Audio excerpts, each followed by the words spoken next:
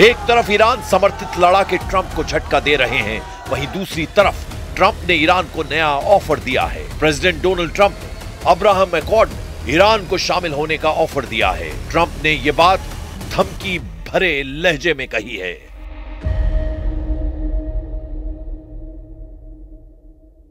And who knows, maybe even Iran can get in there.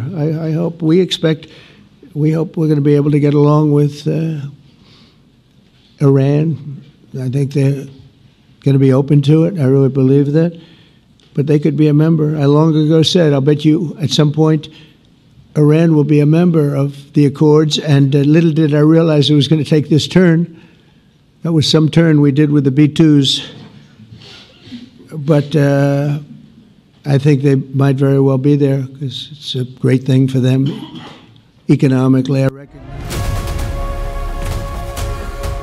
Trump bar bar U turn ले रहे हैं क्योंकि उनके गजा पीस प्लान में पेच फंसते जा रहे हैं। ट्रंप ने 8 बड़े मुस्लिम देशों को साथ कर गजा के 20 सूत्रीय पीस फॉर्मूले पर सहमति तो बना ली। इजराइल को भी उन्होंने इसे मानने के लिए मना लिया है, मगर एक एक कर अब ट्रंप के प्लान में खामियां गिनाई जा रही हैं। सबसे पहले नेतन्याहू ने ही ट्रंप की 3 शर्तों को तोड़ा। अब कतर और पाकिस्तान ने भी ट्रंप की पीस डील में कमियां गिनानी शुरू कर दी हैं। पहले कतर को जिन बातों पर एतराज है, जरा उन्हें जान लेते हैं।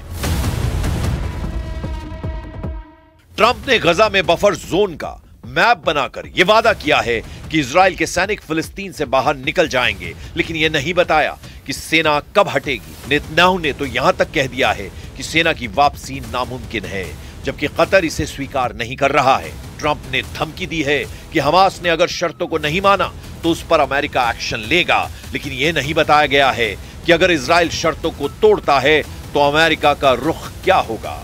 कतर इस पर सफाई चाहता है। फिलिस्तीन और गजा का जो समझौता हो रहा है उसमें हमास अहम फैक्टर है। शर्तों में कहा गया है कि हमास को गजा से बाहर किया जाएगा, जबकि पहले जो प्रस्ताव कतर ने दिया था उसमें कहा गया था कि हमास के लड़ाके अहिंसक तरीके से गजा में रह सकते हैं, यानी सत्ता में उसकी भागीदारी हो सकती है। कतर ये मांग कर रहा है। असल में कतर के कंधे पर बंदूक रखकर तुर्की के राष्ट्रपति एर्दोआन ट्रंप पर निशाना साध रहे हैं। तुर्की खुलकर ट्रंप का विरोध नहीं करना चाहता। एर्दोआन ने ट्रंप से F-35 जेट की डील करीब करीब फाइनल कर ली है, इसीलिए वो सदी चाल चल रहे हैं। हालांकि इजराइल से दुश्मनी निभाने और मुसलमानों का हमदर्द बनने के चक्कर में पाकिस्तान बुरी तरह फंस गया है। ट्रंप के गजा प्लान को समर्थन देने वाले जनरल आसिम मुनीर उर्फ स्वयंभू फील्ड मार्शल और शहबाज शरीफ का भारी विरोध शुरू हो गया है। कट्टर मौलानाओं और आतंकी गुटों ने सेना और सरकार पर जब हल्ला बोला तो पाकिस्तानी हुक्मरान फौरन बैकफुट पर चले गए। पाकिस्तान के विदेश मंत्री इसहाक डार ने गजा समझौते को लेकर आखिरी वक्त में बड़े बदलाव का आरोप तक लगा दिया है। पाकिस्तान ने दावा किया है कि नेतन्याहू ने व्हाइट हाउस में स्टीव विटकॉफ और ट्रंप के दामाद जैरेड कुशनर के साथ 6 घंटे की बैठक के दौरान आखिरी समय में समझौते में कई बदलाव किए हैं। पाकिस्तान ने आरोप लगाया है कि ट्रंप की योजना में फिलिस्तीनियों की एक स्वतंत्र टेक्नोक्रेट सरकार की परिकल्पना की गई थी, जिसे आखिरी वक्त में बदल दिया गया। पाकिस्तान के विदेश मंत्री ने दावा किया है कि 8 मुस्लिम देशों के संयुक्त रूप से प्रस्तावित संशोधनों को शामिल नहीं किया जाता तो युद्ध समझौता बेमानी हो जाएगा। ट्रंप के बनाए पीस प्लान पर पाकिस्तान पेच फंसाकर खुद की मौत बुला रहा है।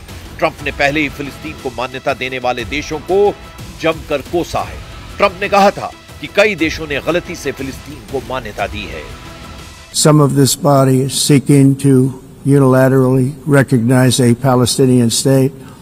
The rewards would be too great for Hamas terrorists for their atrocities. This would be a reward for these horrible atrocities.